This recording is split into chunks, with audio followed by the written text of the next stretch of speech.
All that we have invented, the symbols in a church, the rituals, they're all put there by thought. Thought has invented these things. Invented the Savior, invented the temples in India and contents of the temples. Thought has invented all these things called sacred. You can't deny that. So thought in itself is not sacred. And when thought invents God, God is not sacred. So, what is sacred? That can only be understood or happen when there is complete freedom from fear, from sorrow, and when there is this sense of love and compassion with its own intelligence. Then, when the mind is utterly still, that which is sacred can take place.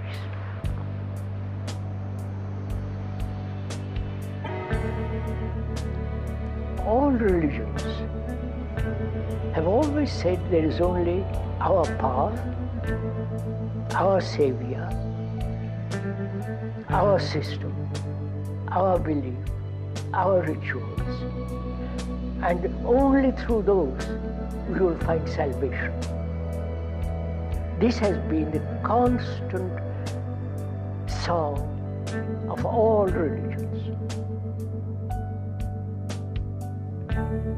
And I happen to have said many, many years ago, which has so true, that there is no path to truth.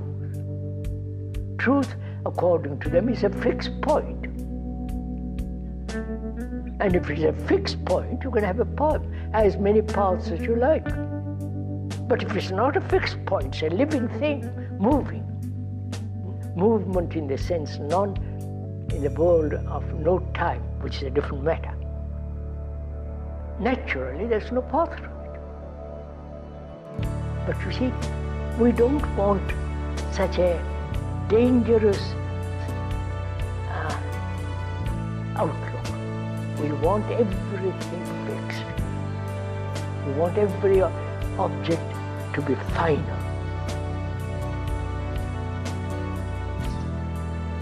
I wonder why human beings throughout the world don't see this simple fact that you cannot possibly have peace on earth if you are nationalistically divided.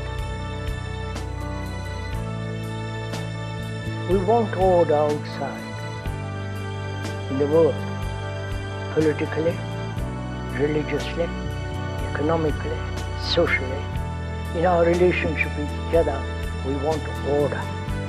We want some peace. We want some understanding.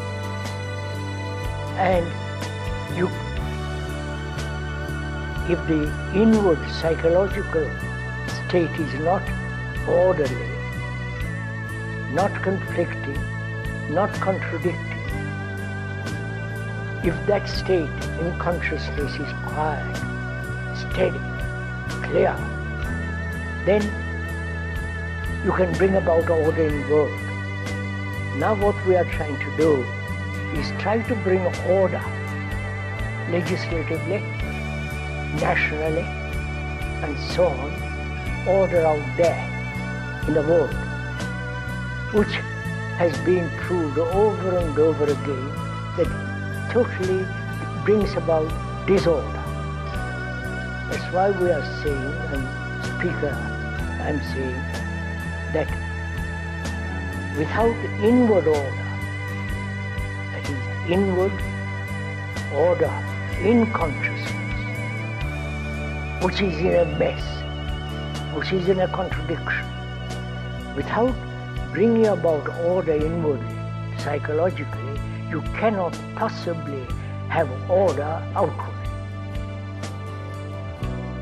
And the crisis is there. We think the crisis is national, economic, social, and so on.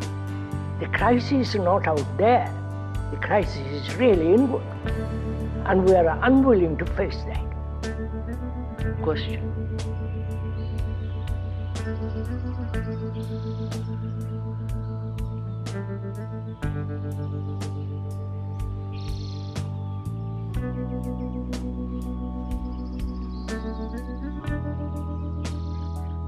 Who is there to tell you what to do?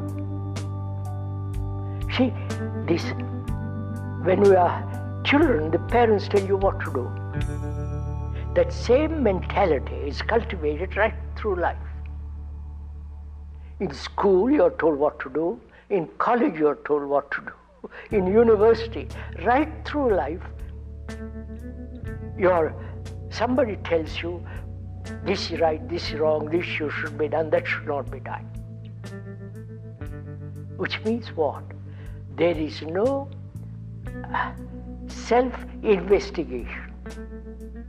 There is no saying, I am really the rest of mankind, but you are.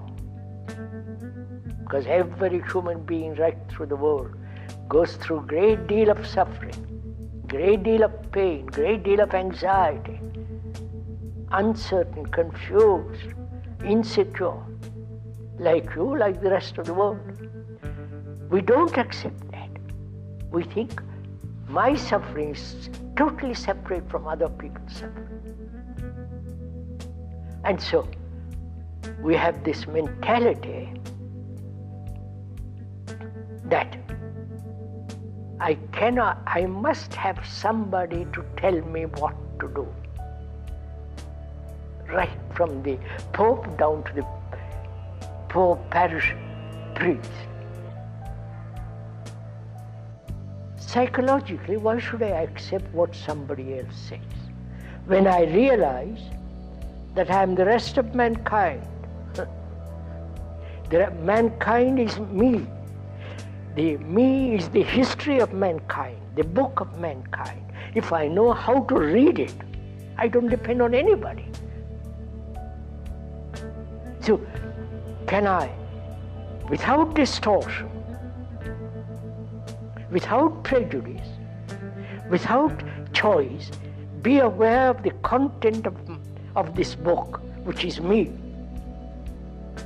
To read it very carefully, never distorting it, requires a great deal of attention, great deal of energy, intensity, immediacy. And we are not willing to do all that because we think that's too tiresome. Tell me quickly what to do and I will do it, or I may not do it. Generally, I may not do it. And I personally think that this psychological guidance by another, whether it is the religious guidance or the the guidance of the psychologist, is totally wrong as far as because then you're making humanity into children who have to be guided, told, encouraged. We are grown-up human beings after 5 or 10 million years. Through negation of what is not, the positive exists. That is, love is not desire. Love is not pleasure. Love is not a remembrance. It is as strong as death, as vital as life. And you see, love can only exist when there is no suffering. Suffering is personal. Suffering is also global. Man has suffered endlessly. And he tries to combine that suffering with what he calls love. And so there's always this contradiction, this duality. Whereas if you deny all that is that which is not love, then the other thing has its immense beauty, great strength and vitality of its own. You've heard all this, you as a human being. Why don't you change? What prevents you? If each one of us asks that question, not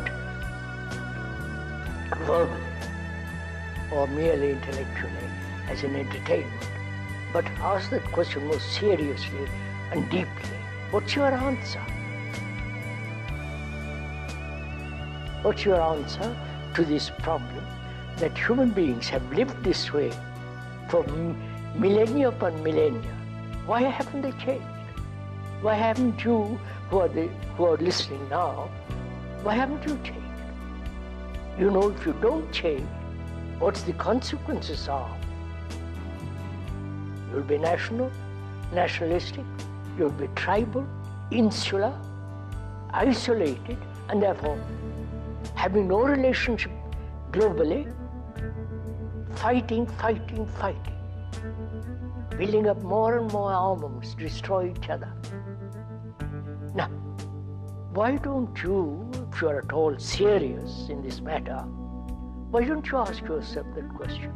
Why am I, a human being who have been through all this, why haven't I changed?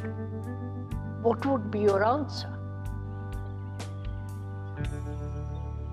After all, life is one global unitary movement. So, in the same way, our consciousness is common to all mankind.